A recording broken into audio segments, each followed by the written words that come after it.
Parmi tous les mauvais coups du gouvernement Barnier, il y en a un dont je vais vous parler aujourd'hui. C'est la décision de fermer la centrale électrique de Cordemais en Loire-Atlantique sur l'estuaire de la Loire. Cette fermeture, elle a été annoncée par la direction d'EDF et immédiatement validée par la ministre Agnès Pannier-Runacher, qui est censée être la ministre de la Transition écologique. Pourtant, cette centrale, qui aujourd'hui est une centrale qui fonctionne au charbon, il y a un projet de conversion pour qu'elle soit demain utilisée à la biomasse à partir de déchets de bois. Ce projet de conversion, il est porté par les syndicats, notamment la CGT, les salariés, avec des partenaires industriels. Il y a eu un appel du gouvernement pour soutenir ce type de projet qui a été remporté ici. Il y a un an tout juste, le 24 septembre 2023, le président de la République lui-même, qui à la télévision avait dit « Nos dernières centrales au charbon, nous allons les convertir à la biomasse ». Et puis, un an après, quasiment jour pour jour, patatras, tout est abandonné, soi-disant parce que ça coûterait trop cher.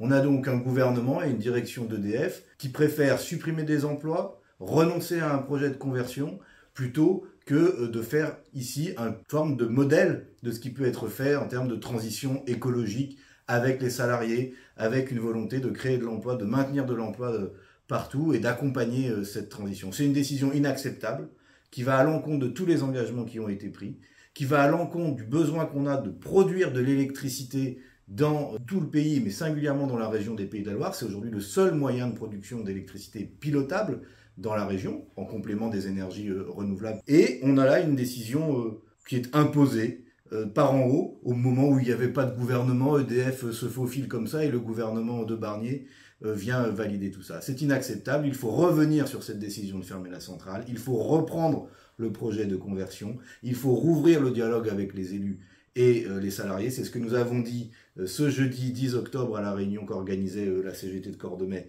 avec les autres parlementaires du nouveau Front populaire du département. C'est ce que nous allons continuer à apporter. Ce site doit être un site pilote de la transition énergétique, production d'électricité décarbonée et maintien de l'emploi, accompagnement de l'emploi, rôle des salariés dans cette transition. On a tout pour réussir ici. Il n'y a que le gouvernement et la direction d'EDF qui n'en veut pas.